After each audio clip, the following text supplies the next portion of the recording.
Turns out Americans actually aren't very good at taking vacations. A recent study from the job website Glassdoor found only 23% of employees actually take the time that they're entitled to. So joining us now to discuss all of this is psychologist and executive coach, Dr. Lisa Orbe-Austin. Hey, Dr. Lisa. Hi, Natalie.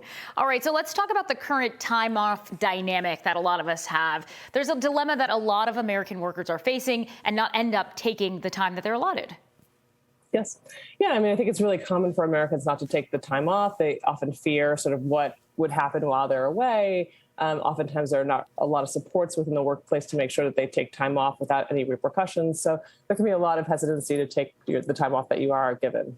Yeah, and some of those hesitations are not being around if something happens or you're not there during the work week. You have to catch up. So what are some things that we can do to truly disconnect from work while we're away? And most importantly, be okay with that?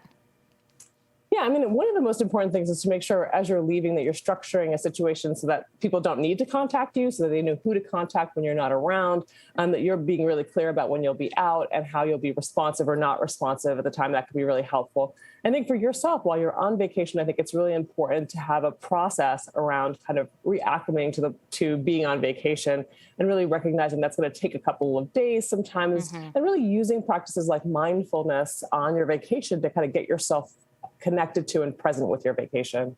Yeah, one of the things is actually taking enough time to get into that mode where you're actually on vacation. I know it's hard for a lot of people to kind of drop their work, or they're scared that the office could struggle when they're gone, or worse, they're actually scared that they could be replaced when they're gone. How do you manage all those feelings and thoughts? Yeah, I mean, I think it's really common to have that concern that, something will happen that will potentially put your job in jeopardy. But I think a lot of people are very concerned about the recession and what the recession will currently do to their job stability. But I think it's important to remember the job market is still pretty solid. And then it's important to recognize if you have set the structure up well enough, there shouldn't be an issue that requires you to kind of be back in the office generally. And so I think it's really important to kind of be able to disconnect and set up the structure to do so. Dr. Lisa, thank you so much. I'm just glad I'm not part of the majority. I love taking time off. Me too. All right, Dr. Lisa, you can follow her on Instagram as well at Dr. Orbe-Austin. We'll see you next week. See you next week.